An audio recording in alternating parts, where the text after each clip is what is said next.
अवैध gas refilling के दौरान हुआ गैस की टंकी के फटने से बड़ा हादसा।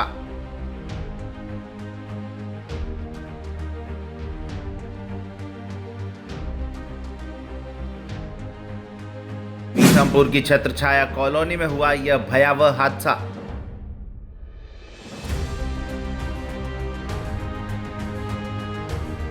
गैस रिफिलिंग दुकान से लगी 3 दुकानों में आग के फैलने से सामान भी हुआ जलकर खाक।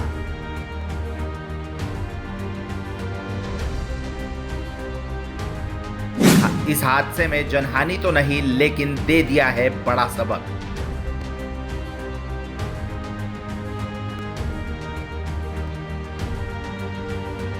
नमस्कार, मैं हूं गौरव बर्फा और आप देख रहे हैं मेरे साथ जनता का मत लाइव।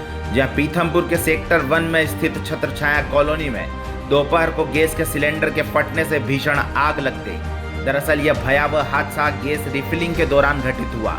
गनीमत रही कि इस भयावह हादसे में किसी की कोई जनहानि नहीं हुई। प्राप्त जानकारी के अनुसार छत्रछाया कॉलोनी के बाजार में प्रवीण गुप्ता की एक बिल्डिंग है, जिसके ग्राउंड फ्लोर पर प्रवीण गुप्ता की बर्तन की दुकान है। प्रवीण गुप्ता अपनी बर्तन की दुकान में गैस रिफिलिंग का कार्य कर रहा था। तभी अचानक गैस के सिलेंडर में आग लग गई और भयावह धमाके के साथ गैस का सिलेंडर फट गया, जिससे चारों ओर आग ही आग फैल गई। आग फैलने की वजह से वहां रखे गैस के सिलेंडर एक के बाद एक जोरदार धमाकों के साथ फटने लगे। एक के बाद एक हो रहे इन धमाकों को सुन वहां पर अफरा तफरी का माहौल भी हो गया। प्रवीण गुप्ता की बर्तन की दुकान सहित पास की 3 दुकानों में भी आग फैल गई, जिसकी वजह से वहां का रखा सामान जलकर खाक हो गया।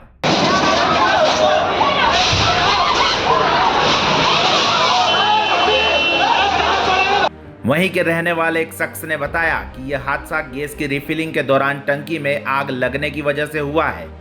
गनीमत रही कि सभी लोग उस समय दुकान से बाहर आ गए थे तथा दुकान के ऊपर रहने वाले किराएदारों को भी समय के रहते बाहर निकाल लिया गया, नहीं तो बड़ी जनहानि हो सकती थी। उन्होंने बताया कि यहाँ पर काफी लंबे समय से गैस रिफिलिंग का कार्य किया जा रहा है, लेकिन शासन प्रशासन को जानकारी होने के बावजूद भी कोई सख्त कार्रवाई नहीं की जा रही है। कोई गैस का सिलेंडर फटने से पास में कोई टायर की दुकान थी, उसमें आग लगी है, जिसको पूरी तरह से भी कंट्रोल कर लिया गया है। कोई जनहानि नहीं हुई है। सर, कितनी गाड़ियाँ लगी थी आग में? करीब 6 फायर ब्रिगेड हमने तत्काल लगा दी थी। आसपास की company force motor, Eicher Motors और महिंद्रा से तत्काल बुला ली गई थी और फायर की टीम भी आ गई। सर, प्राथमिक जानकारी आ रही है गैस रिफिलिंग वगैरह कुछ? अभी तो आग बुझाने में लगे हैं, इसकी जाँच करते हैं किसकी गलती है। Sir, thank you.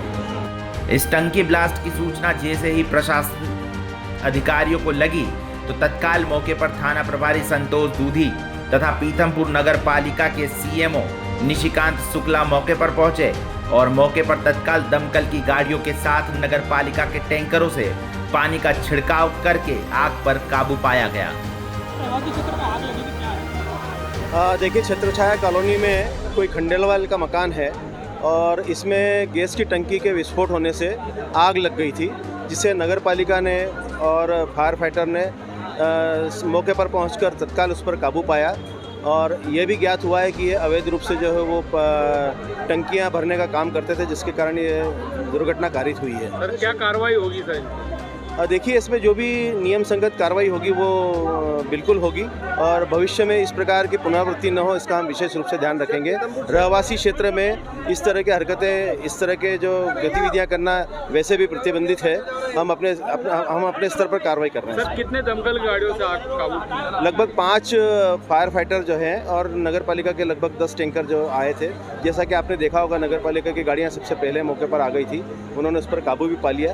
बाद में फायर फाइटर जो है वो भी आ गए थे और अब आग पूरी तरह से बुझ गई है। निशिकांत शुक्ला, मुख्य नगर पालिका अधिकारी, पीथमपुर। धन्यवाद। यह तो सब ठीक था कि आग लगने की सूचना मिलने पर प्रशासनिक अधिकारी तत्काल मौके पर पहुंच गए और तत्काल आग को काबू करने में जुट गए, लेकिन सवाल यहां पर यह भी उठता है कि यदि प्रशासनिक अधिकारी समय रहते अवैध रूप से गैस रिफिलिंग करने वालों पर सख्त कार्रवाई करते तो शायद इस तरह का हादसा नहीं होता।